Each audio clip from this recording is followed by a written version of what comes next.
کیا آپ جانتے ہیں یہودیوں کو فسادی قوم کیوں کہا جاتا ہے؟ آئیے اس ویڈیو میں ان کے بارے میں جانتے ہیں۔ یہ بنی اسرائیل کا دور تھا، دل سخت ہو چکے تھے۔ جب یہودیوں پہ رومنز کا بہت زیادہ ظلم ہو رہا تھا، ان گلیوں میں رومنز کا پہرا تھا، یہودی بے بس ہو چکے تھے۔ پھر انہوں نے اللہ سے فریاد کی، یا اللہ ہمیں ظالموں سے بچا لے، ہمارے لیے کوئی رہنما بھیج دے۔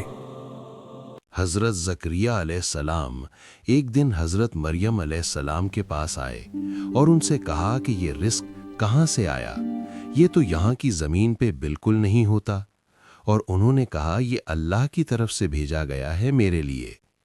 دیکھ کر حضرت زکریہ علیہ السلام کا یقین اور ایمان اور گہرا ہو گیا اور یہ واقعہ اپنی بیوی کو سنایا۔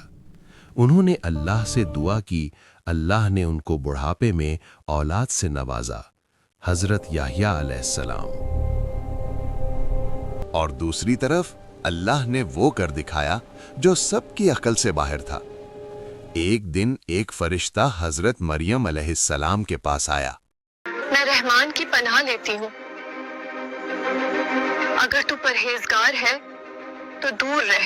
میں تیرے رب کا بھیجا ہوا فرشتہ ہوں، میں اللہ کی طرف سے تجھے ایک پاک بیٹے کی خوشخبری دینے آیا ہوں۔ مجھے بیٹا کیسے ہو سکتا ہے جب کسی مرد نے مجھے چھوا نہیں؟ یہ تیرے رب کا فیصلہ ہے اور اللہ ہر چیز پر اور قادر ہے۔ مریم علیہ السلام سمجھ چکی تھیں کہ یہ بشارت نہیں، امتحان ہے۔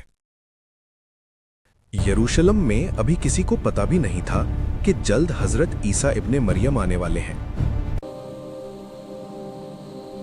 جب حضرت مریم بچے کو اپنی قوم کے پاس لائیں، الزام لگائے گئے، انگلیاں اٹھائی گئیں، مگر اللہ نے معجزہ دکھایا۔ گود میں موجود بچے نے بات کی، میں اللہ کا بندہ ہوں، مجھے کتاب دی گئی ہے اور مجھے نبی بنایا گیا ہے۔ کچھ ہی عرصے بعد حضرت عیسیٰ علیہ السلام نے تبلیغ کا سلسلہ شروع کیا اور لوگوں کو سمجھانے لگے۔ میرے بھائیوں اور بہنوں، صبر رکھو، ایک دوسرے سے محبت، تاکہ تم جنت کے قریب ہو۔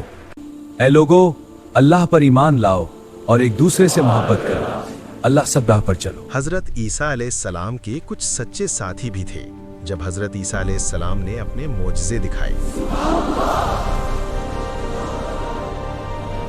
قم باذن اللہ، مٹی کے پرندے بنا کر اڑائے، مردوں کو زندہ کیا، اندھوں کو روشنی دی، جس چیز کی ضرورت تھی سب ملنے لگا۔ یہ ان کے لیے ایک راحت کا ٹائم تھا۔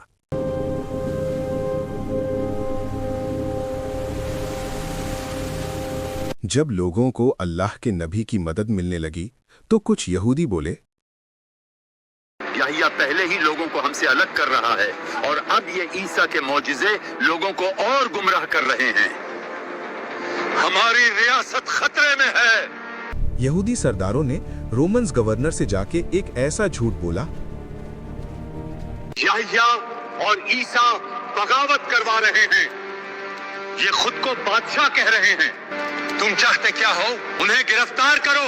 روایت کے مطابق رومنز نے حضرت یحییٰ علیہ السلام کو گرفتار کر لیا اور پھر یہودی سرداروں کے سامنے قتل کر دیا اور شہر میں خاموشی چھا گئی۔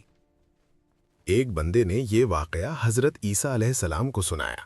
حضرت عیسیٰ علیہ السلام یہ بات سمجھ گئے کہ ان کے خلاف بھی سازش ہو گئی ہے۔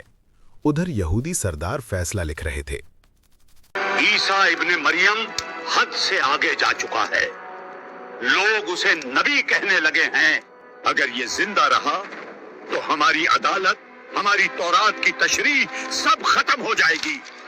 یہودی عدالت میں مور لگائے اور فیصلہ سنایا، قتل۔ یہودیوں کا وہ جھوٹ سے لکھا ہوا بل رومن گورنر کے پاس آیا اور انہوں نے ایک اور نبی کو قتل کرنے کا منصوبہ بنا لیا۔ میرے بعد ایک نبی آئے گا، اس کا نام احمد ہوگا، وہ آخری ہوگا، وہ تمہیں میری باتیں بھی بتائے گا اور جو تم بھول گئے اسے بھی پورا کرے گا۔ کیا لوگ اسے مان لیں گے؟ کچھ مانیں گے، کچھ انکار کریں گے۔